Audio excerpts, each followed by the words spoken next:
directrice, je voudrais m'incliner en la mémoire de Fabienne Terral-Calmès. Elle avait 34 ans, elle était professeure des écoles, maman de deux petites filles, Romane et Adèle, qui ont perdu donc leur maman, et l'Éducation nationale a perdu une formidable enseignante. Et je veux d'abord avoir une pensée pour son mari, pour ses filles, pour ses parents et toute sa famille qui sont étreints par la douleur aujourd'hui comme nous tous.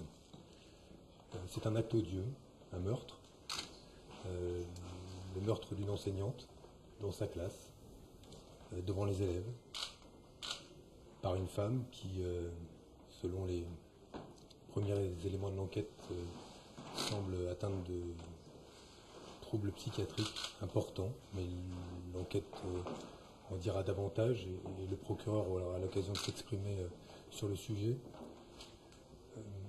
Ma pensée va aussi aux enseignants et à l'ensemble de la communauté éducative de l'école Édouard Herriot qui a réagi de manière remarquable dans un quartier qui est un quartier où la mixité sociale n'a pas empêché la réussite du projet éducatif de ces enseignants. Et je veux dire ici que cet acte abominable, épouvantable, ce meurtre, ne doit pas faire oublier ce qui a été le message de la directrice de l'école et de tous les enseignants qui m'ont demandé de dire que le respect que l'on doit à la mémoire de Fabienne Terral-Calmès, c'est de dire que dans cette école, on a réussi un projet éducatif, à dialoguer avec les parents, à travailler à la réussite de tous les élèves dans cette école maternelle, et qu'on a là une formidable équipe qui honore et a honoré l'école de la République. Et il y a une violence qui est une violence qui grandit dans la société française, qui moi me préoccupe depuis que je suis ministre de l'Éducation nationale. J'ai eu l'occasion de le dire. Il ne faut pas banaliser ce qui s'est passé là. C'est un acte isolé, bien sûr, mais un acte épouvantable, abominable. Et il faut travailler, et c'est mon rôle, et c'est le rôle du gouvernement, à faire en sorte que demain, on protège mieux l'école, on l'apaise, on la protège ou la préserve de cette violence, des conflits qui peuvent s'initier. En l'occurrence, qu'il me soit permis de redire que la fidélité à la mémoire de Fabienne Terral-Calmès, c'est de répéter que dans cette école, comme ils me l'ont tous dit, les relations avec les enfants, avec les parents étaient bonnes, le projet éducatif fonctionnait, la mixité ça fonctionnait, et qu'on ne peut surtout pas réduire et ramasser leur travail ou anéantir ce travail-là en raison de cet acte abominable et odieux. Maintenant, la justice va faire son travail, l'enquête se poursuivre. Je veux dire qu'en tant que ministre de l'Éducation nationale, ce 4 juillet, un moment où on est censé être content pour tous les enfants que l'école se termine, que les vacances commencent, les professeurs ont bouclé une année. C'est une journée qui sera endeuillée définitivement pour nous tous par ce crime abominable. Et pour moi, c'est l'occasion de redire à tous les enseignants des écoles de la République la confiance que j'ai en eux, que nous avons en eux, la confiance que placent les parents d'élèves en eux.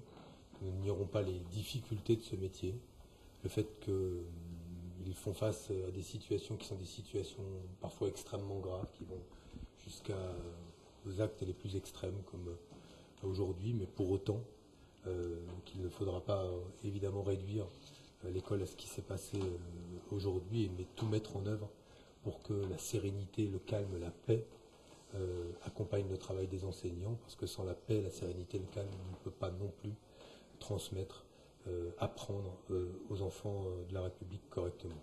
Voilà ce que je voulais vous dire. J'ai rencontré les enseignants, les collègues de Fabienne Terral-Calmès, la directrice d'école.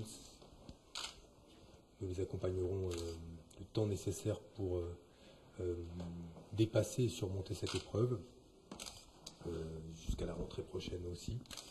et je leur ai dit que je reviendrai ici voir dans quelles conditions se déroulera la rentrée dans cette école, pour aussi parler avec les parents d'élèves qui ont été extrêmement choqués, puis évidemment tous les enfants, notamment les enfants qui étaient dans la classe au moment où ce meurtre a été commis, un meurtre imprévisible, avec la maman d'un enfant qui était scolarisé seulement depuis 1 mois et demi, qui avait eu très peu de contact avec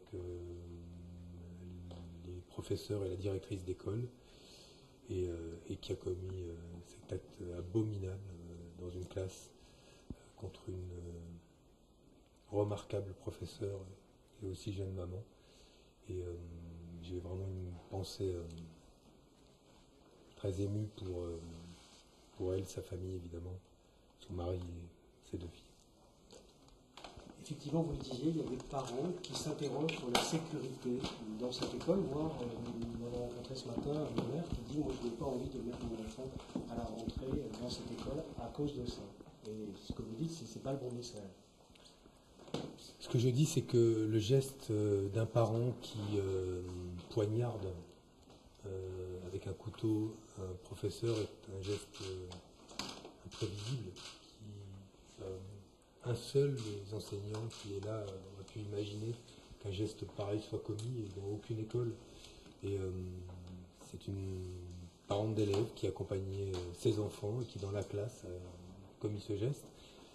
Je vous le dis, je n'ai pas encore tous les éléments, mais il semble, selon les premières indications données par le procureur, que cette parente d'élève soit atteinte de troubles psychiatriques, mais je mets un conditionnel à cela. On ne peut pas fermer l'école. Vous la fermez à qui? Aux parents? L'école, pourquoi réussissait-elle cette école? C'est parce qu'elle était ouverte. Elle était ouverte sur le quartier, et le quartier à ce territoire n'a rien à voir avec cet acte abominable. C'est un acte, je le redis, isolé, heureusement extrêmement rare, mais c'est pour ça